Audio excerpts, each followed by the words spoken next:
Fire, what you saying? Yes, sir. You give thanks to life, you know? Seriously.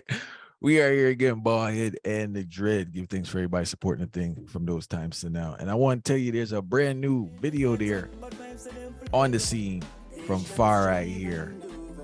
Farai, tell them the name of the video and the video coming out so I don't mix Yes, up anything, sir. you know? Freedom in Africa. Yeah, man. The name for the video is Freedom in Africa. Releasing, and well, we don't even want to call it release date still. Yeah, them can check it out by the time they see this, you know? All right, cool. And respect to the one Makaka still for the great works he's been doing, the critic, you know? So today we have a special show with a special guest, a engineer from the DMV area, Ahadi. This Bridget here is a certified NRA USCAA firearm instructor in pistol, rifle, and shotgun. And he's also the founder of Armed and Trained LLC. Ahadi, what you saying?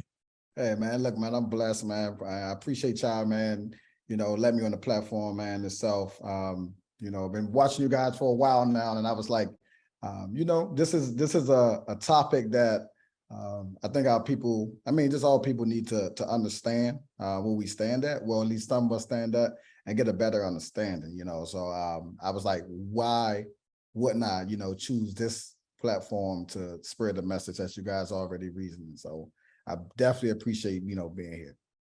And we appreciate you being here. I want to kickstart the thing, and I just want you to, as a man trained and a man knowledgeable in firearms, to clear up some misconceptions, right? Information is circulating on both sides. One person says that majority or a lot of illegal crimes done with firearms are done by people who own firearms. Then you have another side who states that majority of crimes done, specifically violent crimes, not mass shootings now, because they try to mix up the mass shooting thing, but violent crimes are done with firearms that were not legally purchased, either purchased on the black market, using a family member's firearm, or a stolen firearm. So that's the first thing I want you to clear up before we even get into the reason. Okay, so yeah, so the one thing the first misconception is it's one of the most common ones that we get. I think that when you see people like committing any type of crime with firearms, these are folks that never went through the process of a course. By law, they have to take a 16-hour course, which teach you like the rules, the regulations, the laws, the do's and don'ts, where you can carry your firearm at, where you can't carry your firearm. It also teaches you about situational awareness and conflict avoidance. So a lot of these crimes that we see, because if you stood in my class for 16 hours, you're going to know the first thing that you need to do. You have a duty to retreat, meaning that you're going to de-escalate the situation. So one of the biggest things that I always tell my students is 3 things. First, you're going to avoid the situation. If you can't avoid it, because something might happen right there, you have to look for escape. So the first thing we're going to do is avoid it. Then we're going to escape it. And we can't escape the premises, then we're going to have to defend. So avoid, escape, defend. And then these people that's committing these crimes, if they came through the class, because you don't have to go through a class to get your gun license in certain states.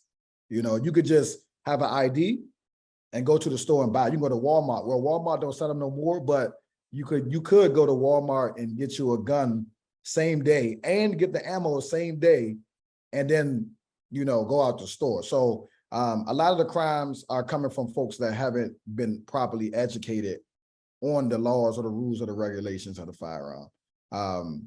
And to answer your second misconception, the biggest thing that we see, which they call in the DMV, call them throughout the nation, is ghost guns, right? So ghost guns are illegal firearms that don't have a serial number on them, right? Every gun have to have a serial number on it to get registered into the federal database, right? So, but you can go and buy all the parts off of the online to create a gun, like a Lego, like to put Legos together. It's that simple. YouTube show you how to do it. Now, granted, YouTube been taking them down, but there's so many sites that you could, put a firearm together. So the second misconception is unfortunate. It goes because a lot of people that becomes legally like registered like gun owners, they wouldn't dare go buy a gun under the off market, because for one, the price of the firearm is going to be 2 or 3 times the price in the store. So why would I spend more when I could just go to the store and buy it?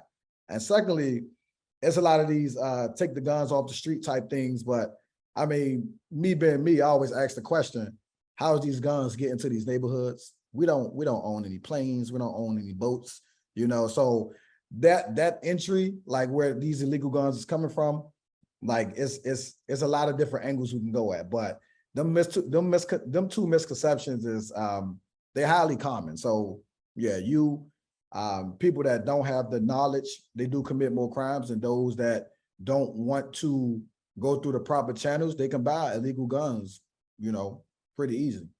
And Farah, let me just ask them one more thing. I wrote it down before I forget. You brought up a great thing with this conflict avoidance. We'll talk about that later after Farah said something, right? But I just wanted to say what I found very odd, that after purchasing a gun license in New Jersey, right? So initially, I guess you need a character witness, some couple of character witnesses, and also they have a thing with a mental health thing. And from what I over is basically, if you haven't been admitted into a mental health institution, you are considered sane. Yeah. I found it kind of odd, and even as a person who has a firearm license, I feel that should be done yearly to see, because if you got a firearm in 2012 or 2010, and you know your mental health declines, then I think people need to know, or you have been behaving in a manner that can be detrimental to others. So I just brought it up to identify that, as you mentioned, each state has different laws, and the laws are kind of, I don't know if I need to tighten them up. Same thing with driving, and no disrespect, no ageism, but yo, some people need to take that driving test again. You know, just because you pass it at 17 don't mean you could drive at 35, 55, 65, 75, you know. But far, thank you. Yeah, no, and that's the thing. Like prime example, like I go through this thing where I go through different scenarios in a class. I might ask about 10 to 15 scenarios.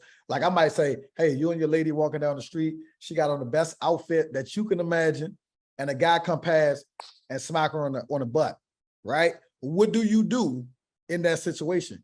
And if the answers that you get from there is kind of insane, because if we've been honest, the only thing that hurts is your pride and your ego. That's the only thing that hurts. So at that point, in that small example, all you could do is call the police.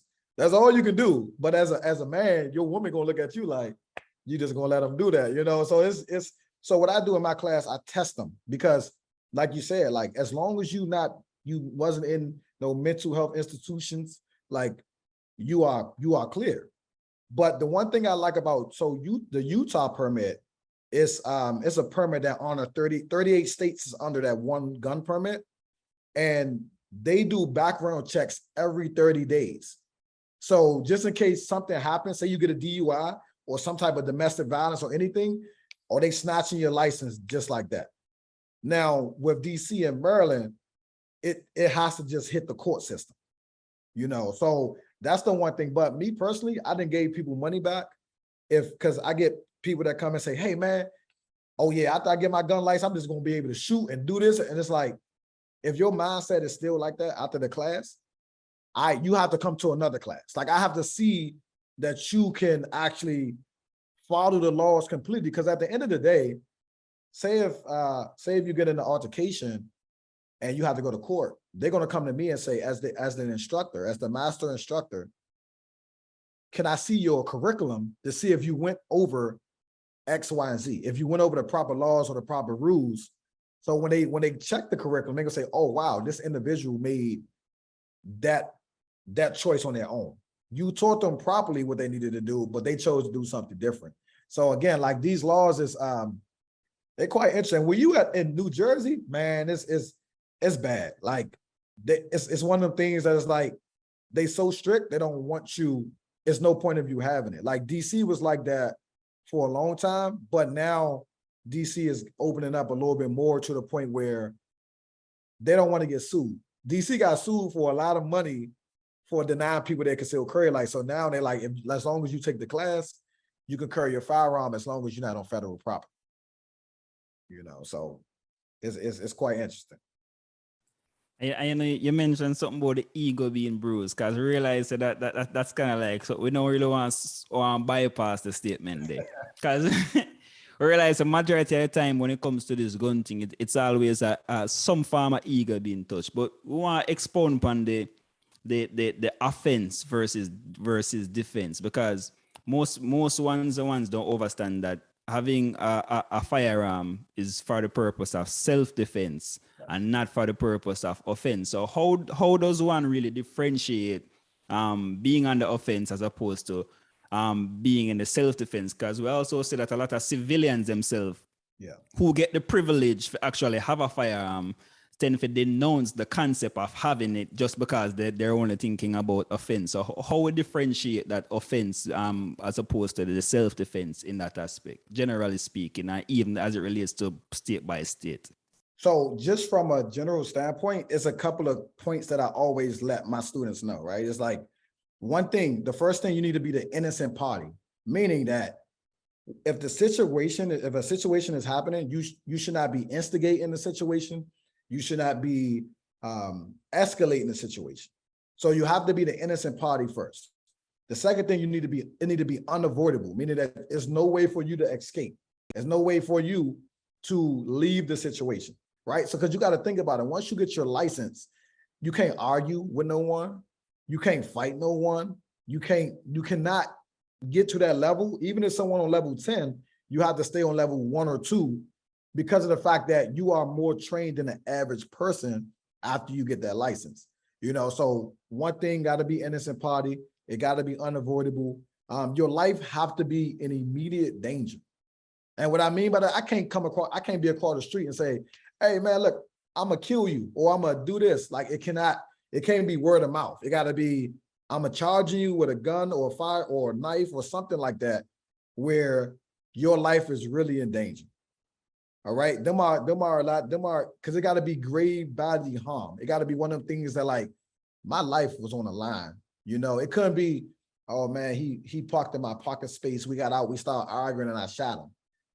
We see that a lot of times, but again, we always let our students know that the prosecutor will put you on a silver platter if you try to defend yourself over materialistic things and over things that can be replaced, right? Because if you're in the right or if you're in the wrong, at the end of the day, life can't be replaced. Even if someone, again, try to steal your car, you can't shoot them for stealing your car. You can't even shoot them for breaking into your house unless they pose an immediate threat. So these are things that we highlight because at the end of the day, we don't want you to step out there and be like, oh, I just was trying to defend myself. You can't defend yourself over a car, because I tell people all the time, if you think about the Panthers, right? You think about the Black Panthers, even in the 60s, they changed the law in California. To this day, you cannot have a firearm in California, right? To this day, because of the Panthers in the 60s, all they was doing was protecting the community. That's it. But the fact that they was walking down the street with shotguns on their shoulder, it scared the hell out of the government. It scared the hell out of Reggae. It scared everybody to the point where they created the Muffer Act, which banned anyone from having an open carry weapon in California. But it didn't change. That law didn't apply until the Panthers was protecting the Black community. That's when they changed and say, oh, you know what? Let's change it, and we even see laws today that's being changed because the record number of people from the diaspora or just Black people or African people being able to go get their concealed carry license is changing the dynamics of the field, right? Because at the end of the day, my dad used to always say, like, in Africa, right? You can, all of the nations can unify. They can have all the money in the world, they can have the power, they can have the fame, but if they don't have the military presence, then it's not going to work out. So that's my message that I always push to my students is, at the end of the day, man, you can have $1 million in your bank account. If somebody walk in your house with a gun, you are at their mercy. And I get it. I get it that everyone is different, but again, a gun is a tool. It's not a weapon, it's a tool. If I pick up a hammer or I pick up a broom or a knife, it's all a tool. It's just how I use it, So I try to push on self-defense more so of offense. Police officers run to the trouble. Civilians run away from the trouble, even though we have our concealed carry license. We got to run away from the trouble because that's not what we train for. And Heidi, there's two things I want to touch on. One, I actually came up with a slogan listening to you guys, right? Clowns shouldn't carry, right? Clowns shouldn't carry. Like, No, seriously. bro, if you're a soft dude in a sense, because it just seemed like temper tantrums and reactionary behavior with, because as you spoke about, they're arguing. So I don't see how the gun comes into play if we're verbally arguing, Yeah. for something. I don't see how that takes place. I wanted to jump back in regards to the importance of people being educated when they get their firearm. I took a class in Jersey, right? NJ for hire. I don't know if that's promotion for him or whatever, right? I took a class NJ for hire, right? And I was shocked. I think I told you this. I was shocked on the information that they were breaking down in the sense of what you were saying, using a firearm in a situation, shotgun, using a shotgun in the house. If it goes through the wall, you're responsible for somebody else. But the thing with the laws now, in my interpretation, right? In New Jersey, I don't know about any other states, but it seems like someone literally has to have a gun in my face or strangling me for to use the firearm. And at that point, it's kind of dangerous because who say I could use it? Because we have to factor in nerves and everything when you are using it. So I may shoot it and it may not hit anybody, or I may not even get to it. So it's like they basically want you at death's door for justifying using it. And I think that's an issue. But I do understand due to the temperament of people and the immaturity of people. But I think that instead of banning, I think people go to the extreme cause of this constant banning. They need to find out a better way to check in on people. Yeah. I think that's the solution with this whole firearm situation. It's almost like some a rotten apple spoils the bunch type vibe. That's the approach that they're having. But they need to find a better system to hold people more accountable in regards to their mental state, ability, skill, decision making. That could be a whole different industry. I don't know. I think that's the vibe though. Because I see the trend. You have a mass shooting or a couple of people get shot, and everybody blames guns. And they disregard the whole social impact, the type of person that it is, and all these other factors. And you have many people with firearms who are not, as you stated, they're not using it. You know what I'm saying? They're generally, they have issues with people that may get into an argument. They may even get into a fist fight, but they are not pulling out their firearm.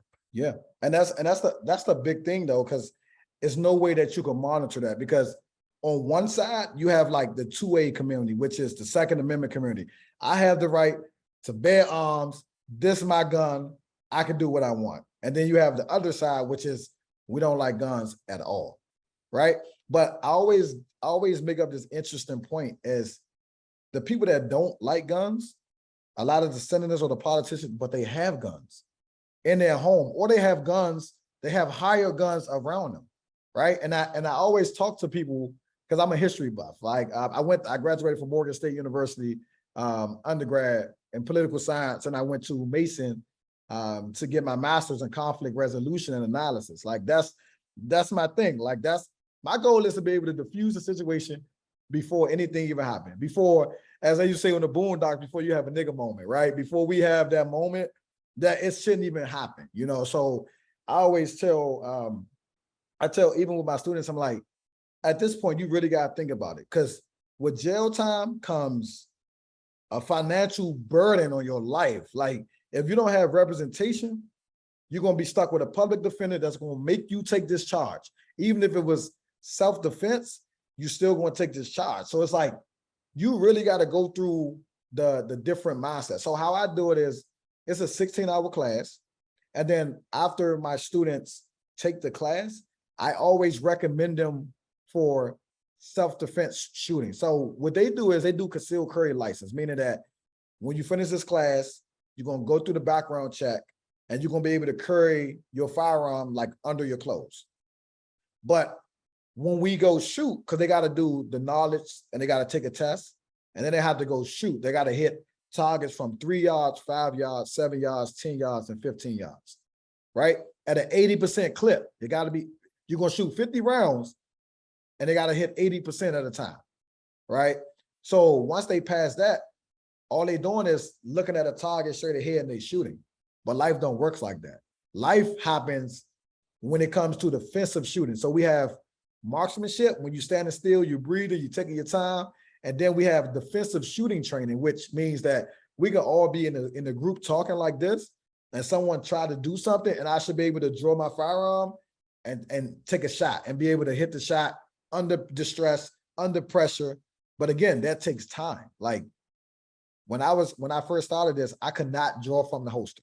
My gun will fall out, it will get stuck, all of this stuff will happen.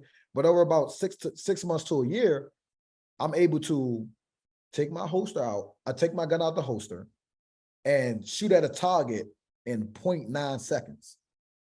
0.9 seconds, right? But at that time, I still got to react to things, right? So again, the class itself is just the beginning. We encourage everyone, it's not mandatory, but we encourage everyone to take defensive shooting classes, because I don't know about y'all, if y'all ever got chased by a dog when you was young. Well, you could tell that you're running fast, but you can't feel your feet, right? So when stuff happens, like when your adrenaline get to pumping, your hands and your feet go numb, right? Them the first two things that go numb. So what we do is on the advanced training, we put your hands in ice, let your hands get numb, and then we tell you to shoot certain targets, because that's how it's going to feel, right? We might make you do 20 jumping jacks and then pull out your firearm because your heart is beating, right? It's anything that happens, you're not going to be calm in the situation. So it's definitely different levels of training, but we cannot make them do the other necessary training. Fam, I got one question, right? What is some advice you could give for people listening for conflict resolution? How to diffuse the situation? That seems to be a big issue in our community. So what are just some basic things you would recommend people do to just kind of get away from a situation with no harm done to anybody? I mean, for me, like I said, me going through day-to-day life, everything is a test. Everything is a battle, right? So you have the opportunity. I tell my students, and I tell anyone that's listening, like, first thing you need to do is really just think 2 or 3 steps ahead in the situation, right? So prime example, we can feel that this tension is about to happen, right? First thing you need to do is breathe, right? A lot of times people don't breathe. They just go from 0 to 100. First thing you want to breathe, you want to just look around, look at your surroundings. Like, it's just really worth going to jail for or dying for, because you don't know, they might have a gun too. You know, it's a lot of different tactics I use, but I always tell people the first thing you do is just breathe and analyze the situation. Like with me, I talk to myself. I say, I know what I'm capable of, and I don't even want to go down that route. You know, so if someone is yelling at me, cussing at me, I stay neutral. I just try to stay as neutral as possible. And I know that's hard because, again, the pride and the ego is, and I'm going to continue to say it, because having your license to carry is not for the weak.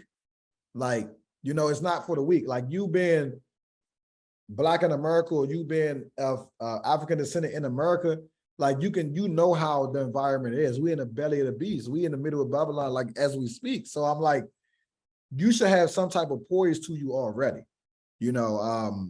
So one of the biggest things I always let them know is, like, you just got to breathe and just analyze the situation, because at the end of the day, like, you really got to ask yourself, like, do you want to be in jail where you miss out time with your family and have to pay for things, pay for lawyers and things of that nature? Or do you want to be 6 feet under? You know, like, let people have it. Like, a lot of people wake up and they choosing violence. Like, they really choosing violence. It's a wicked place out here, I always know, but like, they choosing violence. So how I just diffuse, I like, look, you got it. I don't let my pride take over, because pride is going to do it. So I just tell people, hey, look, just tell them, hey, you got it. My bad, that's on me, and go about your business. Even if it's not your fault, you just take that, because at the end of the day, they could have woke up and they having a bad day and they just want to take it out on somebody. And you could be that person where at the end of the day, you don't go back home to your family, you know? So, man, just analyzing the situation, taking that time, and, you know, before you react, you got to think before you react. And that crucial, you know, because you see, if you have a clear read, there's so much different benefits to having a clear read. But so I think something we really not touch yet, but when we really want to touch is we know generally we are talking about self-defense, and we are talking about firearm as it relates to general civilians, but we know there's 2 separate worlds as it relates to firearms. There's a Black community, and then there's a white community. A lot of people don't really want to express that, but it is what it is. the white community have a different approach. When me realize have a different approach when it comes to firearms. They're being more armed. They're being trained more as it comes to the generational things pass on from one generation to the next. So we find that in the white community, generally speaking, especially in the states, them where it apply. But when it comes to the Black community now, we realize there's usually a pushback and there's more like a liberal standpoint and guns. What's take on that as it relates to the Black community versus the white community, the approach of it? Because it's, to me personally, it's like majority of Black people when me hear speak, it's like them a disarm them own self. Yeah. But if disarm them own self, where the system would have disarmed them, I give them a whole bunch of run around. So them have the right for this defend themselves, and it's like them give away the right for defend themselves. So why your take on that? The approach between the two different communities where take place and the benefits are, when I say the advantages and the disadvantages of that.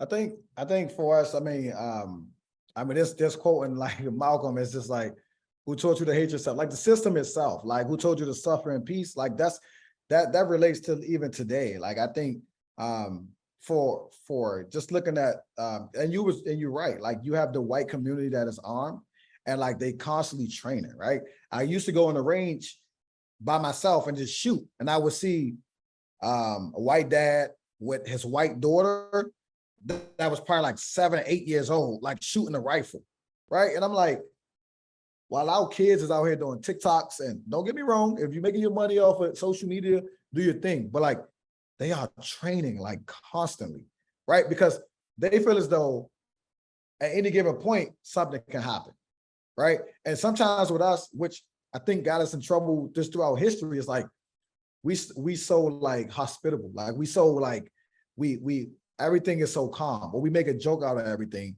and we don't take it serious until it happens to us personally. So with me in particular, I started training my daughter when she was 6 to shoot. She's 12 now. When she was 6, I got so much backlash. She's a little girl. Why are you teaching her how to shoot?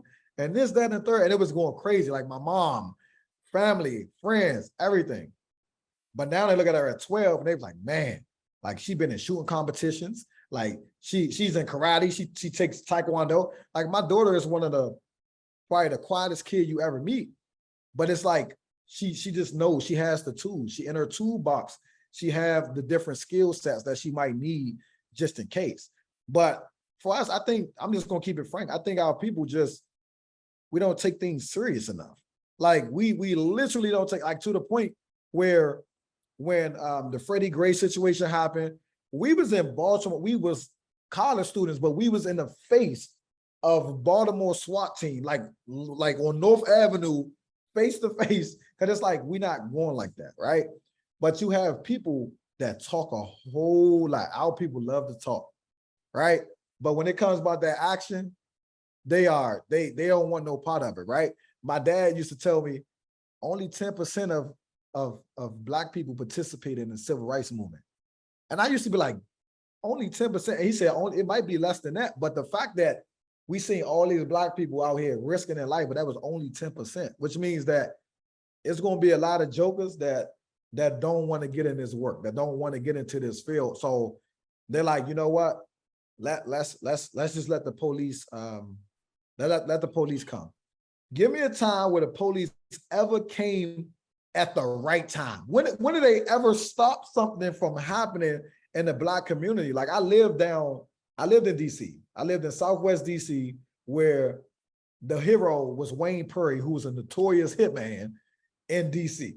And the police station, I lie to y'all not, the police station, first district, the first police station in DC, it was in that neighborhood. And they had the highest crime rate in the city, which means that y'all just there for show, you know. So I get disappointed at our people, because it's like, I understand the concept of protection, but if you know the history, the police force was created to protect assets for these business owners. It wasn't to protect the people. It was always to protect and serve the investment of the building or the store or anything like that. So, and it's a rinse and repeat, man. We have these we have this, for some odd reason, we have short-term memory when stuff happen, right?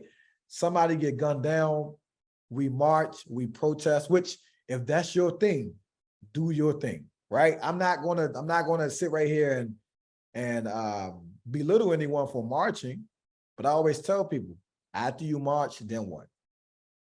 Like, it goes back to the normal thing. So I think, like I said, the biggest difference, I think we just don't take it serious enough. And I think we, for some odd reason, we put our life in the hands of the oppressor because we used to it. It's easy to give in to the system. It's hard to sit right here and say, you know what? I'm gonna do it for myself, or I'm gonna do it for my people. Like, even to the point with me, I have my FFL, which is a federal firearm license. Me, a black man, has a card from the ATF that says that he can buy and sell guns legally. Like, but it's so funny because I walk into these white establishments and I was like, yeah, you know, I'm trying to purchase a gun. Oh, we got to do a background check. I said, no, I have my license, my federal firearm license from the ATF. And they look at me and say, you have an FFL? You have that? Because it's one of the things that we don't supposed to have, right? So, like I said, I took it serious because now I have the opportunity to train you. And when you finish training with me, you have the opportunity to buy a handgun from my store, you know? So, and also I have the opportunity to train people to become instructors, right? So I went from just having my conceal to building an academy where I could train you to become just like me as an instructor to train people. I could also sell you a gun, and I could also give you advanced training on what you need, you know? So, yeah, man, that like I said, the biggest difference between the two is definitely like just taking it serious in that, man. And you brought up some great points, right? Black people being too nice. I think that's like a reality people don't understand and people don't accept. I think the media's done a great job as painting black people as some barbaric, demonic people. Yeah. And reality and history shows something totally different, because you got people out there putting work. Don't get it twisted, but it's not majority of the people. Yeah. You know, it's a small group of the people putting in work and have that energy, right? And also, you mentioned skill set. You're very right on that in regards to that. There are many things that black people should be viewing as a skill set that they don't, but definitely in regards to firearm, they don't view it as a skill set. And truth be told, majority, and I will say this confidently, majority of people who do have firearms can't shoot. Yeah, that's true. That is You get true. what I'm saying? So that's why so much mix up out there and so much random people getting hit, because I never forget this story. Check it. At a situation in East Orange, right? I didn't have a situation. There was a situation. All right, you know when something go down in your area and you know the real story versus the story that goes out in the newspaper. So they presented the story in regards to that. The person that got hit was an innocent person. That wasn't the intended target. They was just shooting. They just presented like that person got hit. That person wasn't in the mix-up. Wow. Just to show you that they don't know what they're doing now. They just firing. Yeah. Because even in Jamaica, Spain town, my cousin tell me just run, you got a better chance of, if they start shooting, just run. You got a better chance of getting through it because they just can't shoot. They haven't been trained to shoot. Yeah. You have a random person who gets a firearm and just start shooting. Yeah. Yeah. And it's one of the things that you got to be mindful of, because again, like I go to the gun range every week because I have class every week. So after I train them folks, I shoot myself. I shoot probably like 400 or 500 rounds every Sunday. Every Sunday I shoot that, right? But at the end of the day, we always tell people, like, it's muscle memory. It's like riding a bike, right? It's like learning how to write. It's like you have to practice that. My daughter, she started with a 22 caliber. Now she can work her way up to a 9mm, 2 hands, firm, shoot. She can move and shoot, but it took time. And it took discipline, right? It's one of the things that, like, I took her paintballing. I took her with the airsoft guns, with the BB guns. I took her to different things, but I didn't do anything until she understood the knowledge aspect, right? I grew up in the hood, so my first encounter with a firearm was at 11 years old. I was playing in the snow with my friends, and I fell on something hard, and I turned around, dug it in the snow. It was a gun. It was a gun. Now me, I ain't touch it because I'm like, I don't need no gun. Like I can talk my way out of anything. But like my friends were so amazed about it. They picked up the gun, they carried it around. We don't know how to use no gun, ain't no bullets in there or anything. But it's just the fact that the environment that we grew up in, it just make you like try to fit that culture. Cause it's like at the end of the day, a lot of people out here is surviving. They're not living, so they just surviving. So when you got that mentality, you think about the ghetto or you think about the projects, it's like, yeah, it was a project to see like, how can we get these people on the lowest level of life and see how they survive? And they're going to turn, I mean, our people again, I just came back from New York like 3 days ago. I went up there and I bought a gun on purpose, right? Because New York got the strictest law in the world when it comes to the gun permit itself, right? But because I have my license, my FFL license, I can buy a gun in all 50 states if I want to, right? So, but I go to each state to buy a gun just to say, hey, I can do it. But it's like, it throws everybody off in that state because it's like, wow, I didn't know that you could do this, you know? So, man, at the end of the day, man, I think the biggest thing we have to do, we have to believe in ourselves in the sense of being able to protect ourselves, because I believe in African sovereignty. Like I believe in, we should be able to govern ourselves. But at the same time, all my skin folks, not my kin folks. So I can't sit right here and say, all the Black folks, let's go get this land and let's build a town right here, right? It's not going to work like that. But at the end of the day, I just be wanting to give people that opportunity. It's like, if you're not pushing a pro-Black agenda, you're not going to be able to exist with me, because 99.9 of my students are Black that comes in my class. Like they from the earth, they from the hood. Like, and I gotta really drill in the laws, because if they do one thing wrong, it set the bar on so many levels that it's going to throw everything off. So like, even if, say you come and get your license for DC, just because you have your license for DC, you can't carry your gun in Maryland, right? And they like 5 minutes apart. If you cross the street, you could be in Maryland. But if you get caught in Maryland and you don't have a permit for Maryland, you will go to jail. They'll call DC. DC will take your license from you. And then now you got a record. And now you can't get your license ever again. So it's a lot of tricks and trades that go in it, because even in DC, 90% of DC is federal property.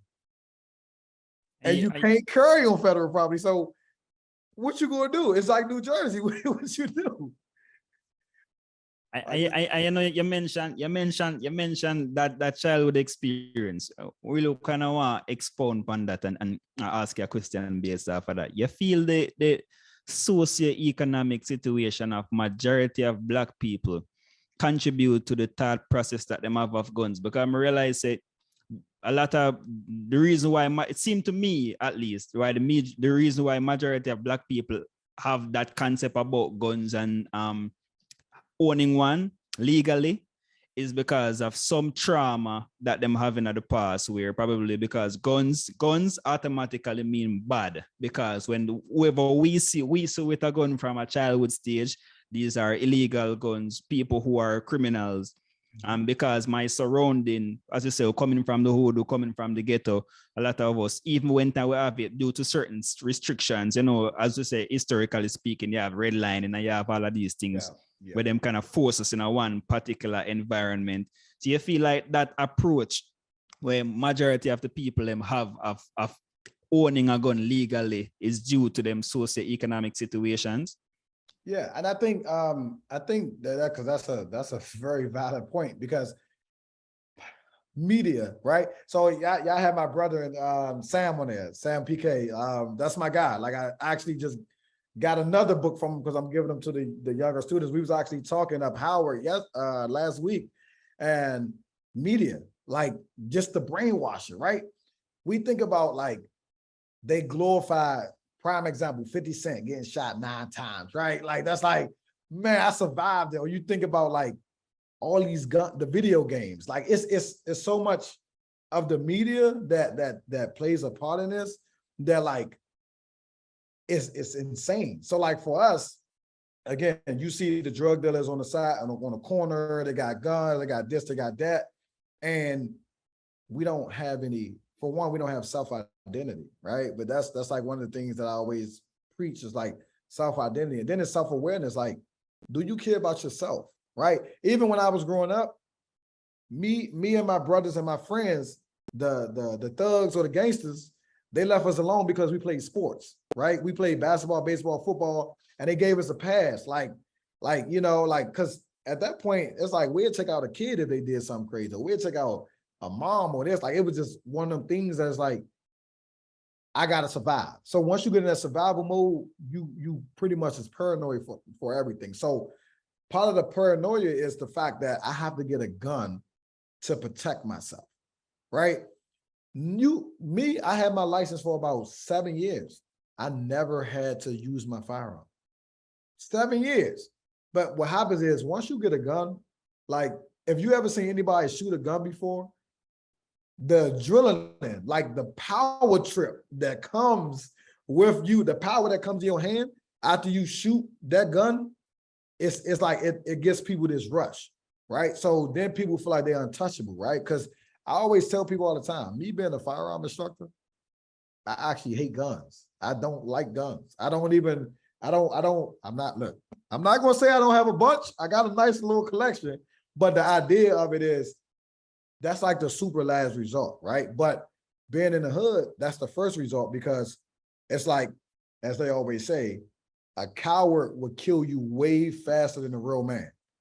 Because he's scared. He's scared of what you might do to him because of whatever the situation may be. So I always tell people all the time, like, because of your surroundings, it plays a major role. Like one of my friends in college got caught with a gun. There's no gangsters in college, man. Like I always tell, there's no gangsters in college. If you in college, you try and get an education to better yourself.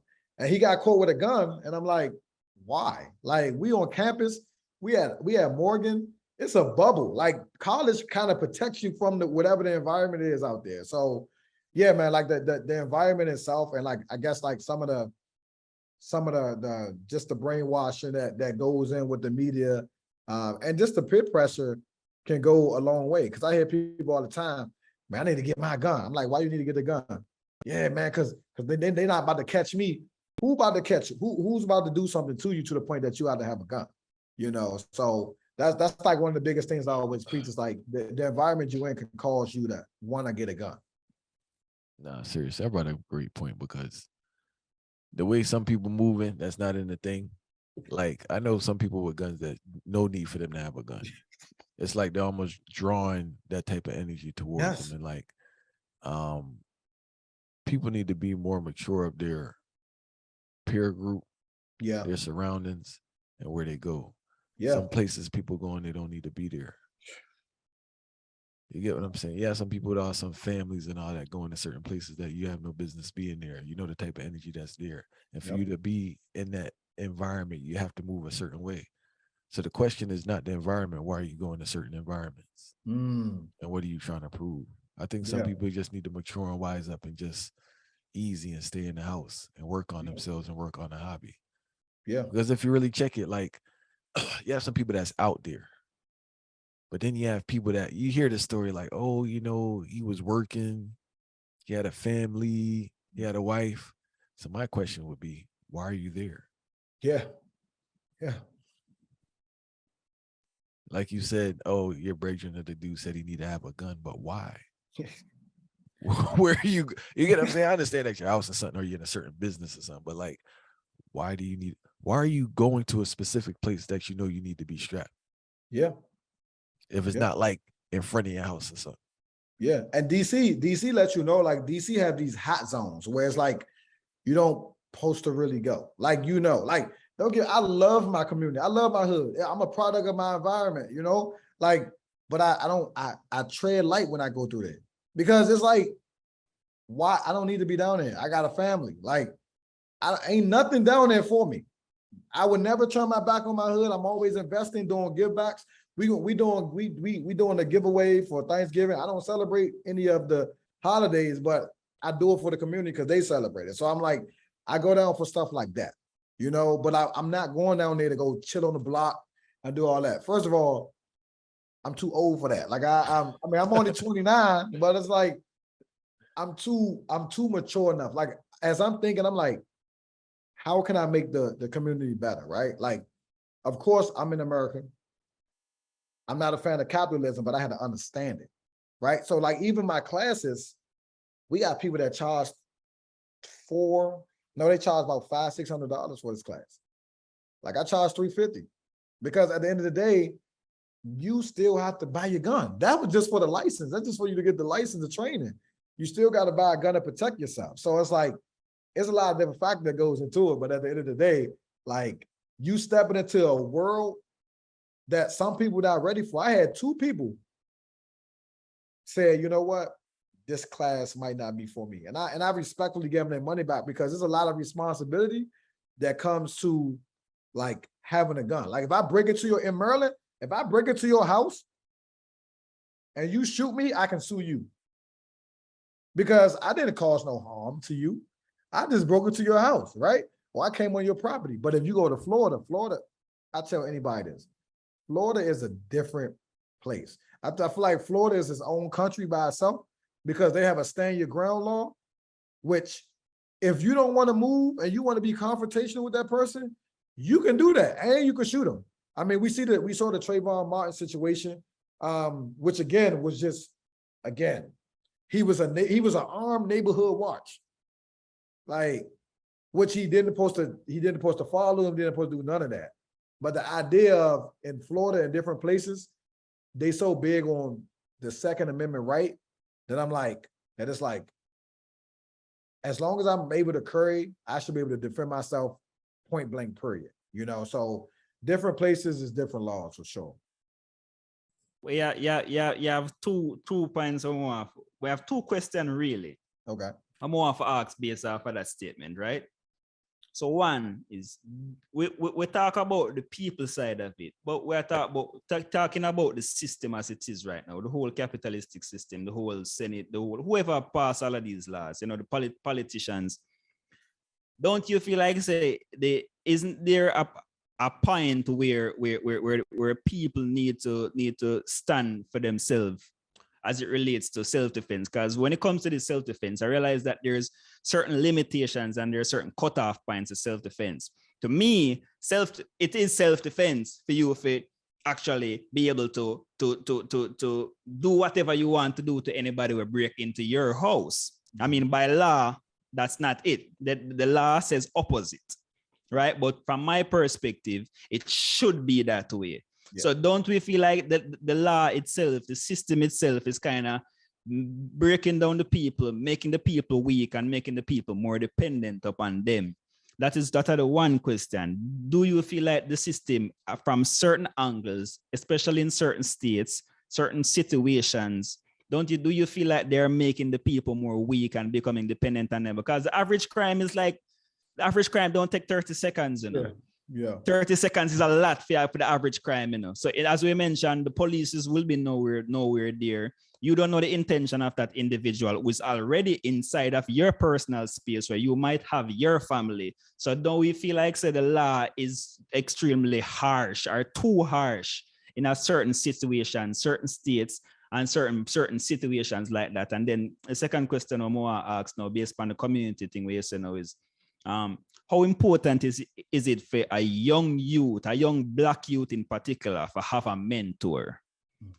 So to answer your first question, I think politicians. It's a lot of contradicting, hypocritical things that goes on because it just depends who is the majority at the time, right? As I learned, like when you have Republicans in office, they love guns. They love gun laws, right? When you have Democrats in office, they love weed laws. They love ganja laws. That's their thing, right? And I'm like, it took me probably 7 years to actually understand that and to study political science. It's like, why these trends keep happening, right? So right now, as we speak, Joe Biden, who's a Democrat, they are cracking down on any type of like illegal guns or like crimes or anything to push that agenda, right? On like guns is bad. We don't want guns. This is what's going on. But Republicans, they fight back along with the NRA, which is the National Rifle Association. you know, they more of a political stand, like we rock with the red, like even Trump was at one of their rallies that they had. You know, they was one of the reasons why New York turned their gun law around. They ruled 6-3 to be able to carry a firearm now in New York, if you're a resident. I think like for that particular issue, I think that it's corruption all the way around, right? Because at the end of the day, these politicians, again, DC opened their laws to what it is now because a politician got denied his right to carry his firearm. And he was like, I work in the government at the highest level and I was denied, you know? So I think that with the system itself, I think depending on who's in office, who's a majority of the House, it swings left and right every single time. Like, so right now, like I said, it's going to be a lot more strict because Democrats is in the office, but it's the same game, just different colors, same game, different colors. And I think that at the end of the day right now, I think anyone that's looking to get their concealed carry license needs to get it now because it's not really any top dog like restrictions right now because except for New York say, if you want your license, we have to see your social media. New York implemented that into their policy. So they're going to let you apply and then they're going to look at your social media account to see if there are any type of racist or biased things that you say. And I tell people all the time, well, shit, if they look at my page, they're going to see pro-Black, they're going to see African sovereignty, they're going to say, I'm not the guy. Like, I can't get mine because I'm promoting like Black excellence, you know, but like, yeah, so like the politicians itself, like I said, they in it for the money, they in it for the idea of being able to control. Because if they could weaken the masses with the strict laws, then they will have to depend on the police, even though nobody really depends on them. So that's the answer to the first question. And then like, secondly, I think that honestly, I think every young Black male should have some type of leadership or mentorship because it just expands the knowledge. Like I know for me, like I grew up with coaches. I grew up with my dad, who transitioned when I was 17 years old. So just going to 18, about to go to college. And he played a major role, you know, and I think that it kept me out of a lot of trouble. And I think that despite whatever you're going through, having that mentor can keep you on that real path. Because at the end of the day, a lot of these youngins out here, they don't have that father figure, you know. The government itself, we know when it comes to welfare, things like that, they reward the mom more when the dad is not in the child life, you know, more food stamps, more money, more all these things. It just gives them the opportunity. So I think for me, I had a ton of mentors. I still have mentors as we speak, but I think the one problem right now is, I think because like, and I tell this to my friends because I only have a daughter. I feel like us having like recreational sex just causes a major problem, right? Like I believe in like having like intercourse for like procreation to build like a nation, right? But like you have people out here, they having sexual intercourse with these people, and then the father don't want to be there. So you have these young moms growing up, and then you have these young grandmas growing up. So our griots or our storytellers or our elders are not properly aligned from a wisdom standpoint, and it creates this gap. So now you got the younger generation not really listening to the older generation because we're only like 10 years apart. We're only like 15 years apart. Like, what can you still out here doing X, Y, and Z? So how can you tell me, you know, what's going on? So I still sit at the feet of some of the elders and some of the griots that's around the DMV area. You know, I try to sit with them at least once a week to like just gain the knowledge that I can, you know. But right now, I think with the mentorship, it's a great idea, but a lot of these younger kids, they don't have the patience, they don't have the guidance, and they in survival mode. Like a lot of these, I saw a 10-year-old boy on the news, they said he shot somebody, he's 10 years old. Like, that's a learned behavior. Where did he learn how to shoot a gun, pull a trigger? It came from media, it came from probably video games, came from him seeing somebody do it. So I think mentorship in the community itself, especially when it comes to the young Black men, is important because we all know women mature way faster than us. Like that's just, their brains just adopt a little bit faster than us.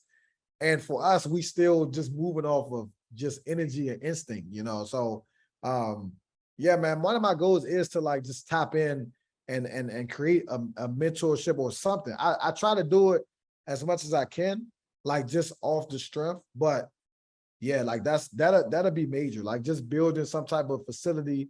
That's what I'm looking for now. And it's a facility to create just a think tank where they can come, share ideas, meditate, like learn. Like I have probably like 4 or 5 friends that looked at the way I live. And they asked me, hey, you roster, you do this. I'm like, yeah, this is what I do every morning. I wake up at 4 o'clock. I be in the gym by 4:30. Like I don't eat no meat. I don't do this. I don't do that. And they look at me like, wow, But again, it takes discipline, And I think with mentorship, it's definitely going to help when it comes to discipline and guidance. No, laughing because I was saying discipline when she said discipline because that's the key to the whole thing. Right? Yeah, like discipline. Yeah, rocket science. Well, Fire, we give thanks for the reasoning still. And could you clearly let the people know where they can reach you, the name of the business again, the website, and all the contact information. We'll also put it in the description. So can you tell them right now, please? Yes, sir. So we have, so it's armedtrained.com. And you'll also see the Instagram or YouTube. We're just armed, ARMED, TRAINED.com. We have like blogs on there. We also have how-to videos. We have a lot of tips on there. So before you even step into class, you'll know what to expect. We on our YouTube page, we just try to just have them conversations like we have it now on just how the importance of responsible gun ownership, man. And like I said, any questions that anyone might have, no question is a dumb question, we all new to being able to protect ourselves. So again, you can tap in with me at armedtrained.com or the Instagram armedtrained, and we're definitely locked in with you.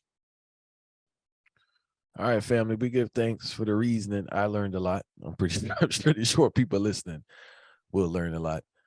We give thanks for everyone that's supporting the thing from those times to now. Do remember Fire EP there in the description, Disrupting the Status Quo. Make sure you check it out. Brand new music video that is breaking. Yes, make sure from the EP too, From the EP, right? Yes, we are spinning on WLOI.org every Sunday, 9 to 11 a.m. Roots Rock Reggae music, vibing straight.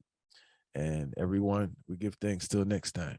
Well, let me hear you say mountain, mountain, mountain.